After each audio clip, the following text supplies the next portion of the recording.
Hello, welcome all the dear students. আচ্ছা, আজকে আমরা ডিসকাস করব optical activity of chiral compounds. So এই ওয়ার্ডটার মধ্যে দুটো ওয়ার্ড আছে, যদি আমরা ভালো করে দেখি। একটা হচ্ছে chiral compound and optical activity.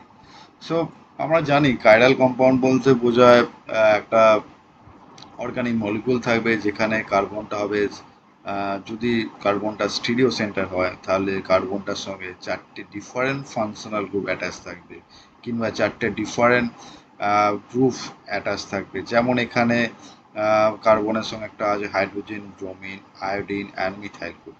So এটা হচ্ছে আমরা কাইরাল কম্পাউন্ড, রাইট? সো এটা আমরা কাইরাল কম্পাউন্ড হিসাবে আমরা জানি।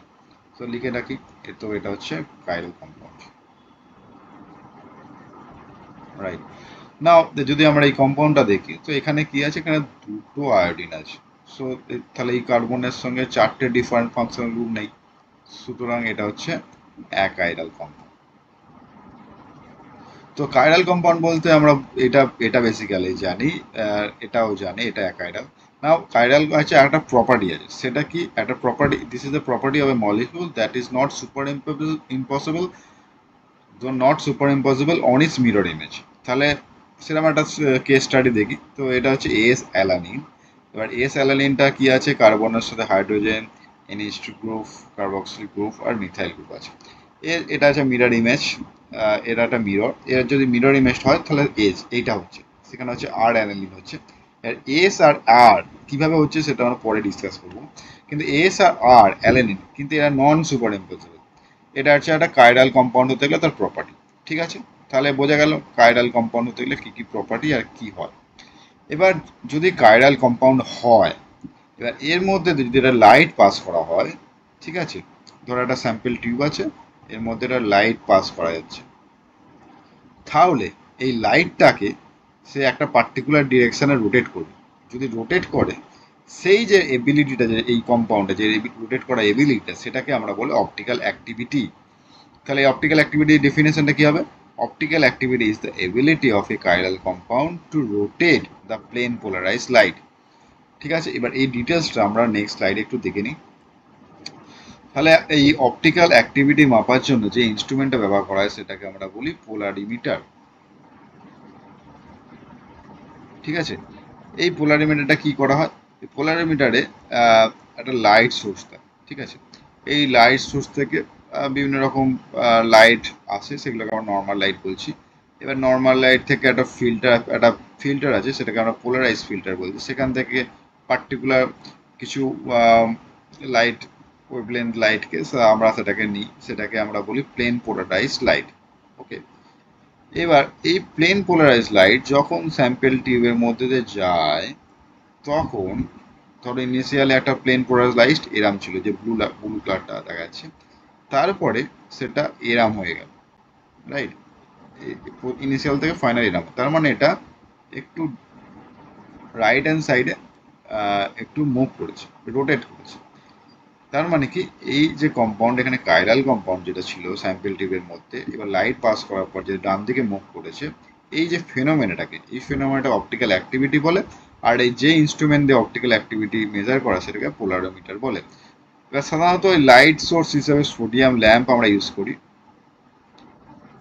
Sodium lamp. আর এর এর প্লেন পোলারাইজ লাইটের যে ওয়েভলেন্থ, সেটা হচ্ছে 589 ন্যানোমিটারের মতো। আর এই এক্সপেরিমেন্টটা সাধারণত করা হয় 20 ডিগ্রি সেন্টিগ্রেড রুম টেম্পারেচার কাছে।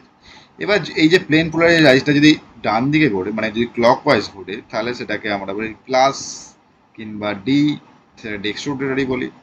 আর যদি আমরা বাঁ দিকে ঘুরে, তাহলে আমরা লিভো রোটেটরি বলি। ঠিক আছে, যদি অ্যান্টি ক্লক হয় লিভো রোটেটরি, তাহলে মাইনাস এল কিংবা লিভো রোটেটরি বলি।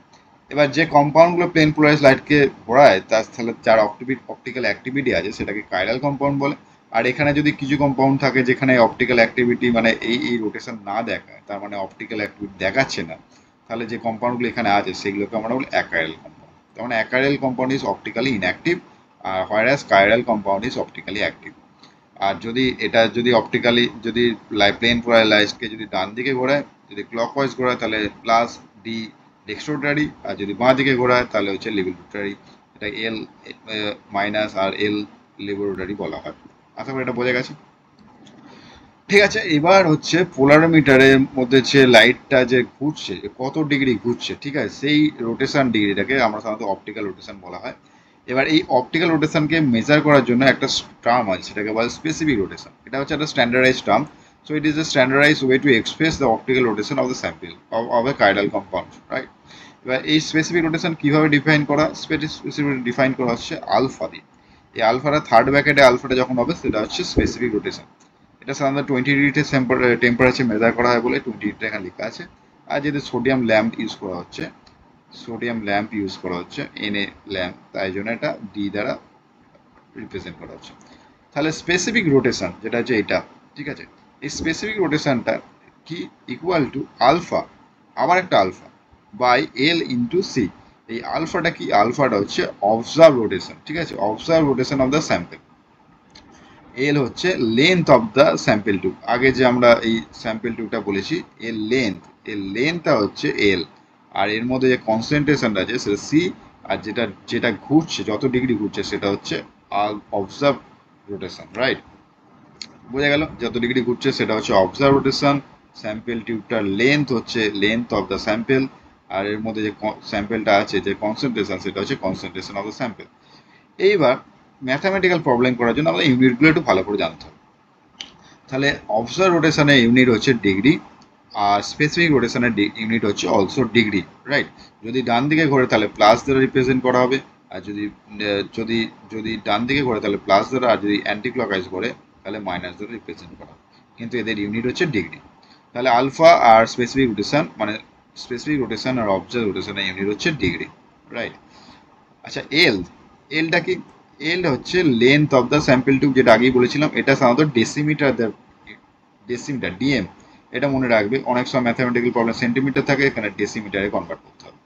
আর কনসেন্ট্রেশন অফ দ্য স্যাম্পল হচ্ছে, তার ইউনিট হচ্ছে গ্রাম পার এমএল। এটাও মনে রাখা উচিত, অনেক সময় মোলার দেওয়া থাকে, সেখান থেকে গ্রাম পার এমএল এ কনভার্ট করার পরেই কিন্তু করতে হবে। না হলে এই ডেসিমিটার, গ্রাম পার এমএল আর ডিগ্রিতে থাকলেই তবে আমরা এই ইকুয়েশনে বসিয়ে স্পেসিফিক রোটেশনটা মেজার করতে পারবো, আদারওয়াইজ ম্যাথমেটিক্যাল প্রবলেম ভুল হয়ে যাবে। ঠিক আছে, তাহলে আমরা একটা ম্যাথমেটিক্যাল প্রবলেম দেখি কি করতে পারছি আমরা। So the problem 1 is the এখানে the observed rotation of the 10 gram of R2 methyl 1 butanol in 15 ml solution in a 20 centimeter polarimeter tube is plus 2.3 degree at 20 centigrade, right? What is the specific rotation of the compound? তার মানে আমাকে specific রোটেশনটা বার করতে বলেছে। তাহলে আমি কি করব? প্রথমে আমি স্পেসিফিক রোটেশনের যে ফর্মুলাটা আছে সেটা লিখবো। সেই ফর্মুলাটা কি? Alpha at 20 degree centigrade temperature, যেটা থার্ড ব্র্যাকেট লেখা হচ্ছে, এটা হচ্ছে স্পেসিফিক রোটেশন। আর এটা হচ্ছে অবজার্ভ রোটেশন। তো এইটা আমাকে বার করতে হবে স্পেসিফিক রোটেশনটা। অবজার্ভ রোটেশন কি দেওয়া আছে? অবজার্ভ রোটেশন দেওয়া আছে প্লাস 2.3 ডিগ্রি। এখানে এল কত? এল হচ্ছে length of the polarimeter tube 20 centimetre দেওয়া আছে। এটাকে আমরা 2 ডেসিমিটারে কনভার্ট করলাম, 10 দিয়ে ভাগ করলেই 2 ডেসিমিটার হয়ে যাবে। আর কনসেন্ট্রেশন সিটা দরকার। সিটা কি আছে? সিটা আছে 10 গ্রাম বলা আছে আর এমএল বলা আছে। বেসিক্যালি 10 গ্রাম বাই এমএল কে 50 ml কে ডিভাইড করলে যেটা হচ্ছে 0.2 gram per ml. So concentration পেয়ে গেলাম। Observe rotation, length of the tube, concentration, তিনটে পাওয়ার পর আমরা এই ফর্মুলাটা যদি আমরা বসাই, তাহলে আমাদের যেটা স্পেসিফিক রোটেশন যেটা বেরোচ্ছে এই স্যাম্পেলের জন্য সেটা হচ্ছে প্লাস 5.75 ডিগ্রি। তাহলে এই কোশ্চেনের উত্তর হচ্ছে প্লাস 5.75 ডিগ্রি।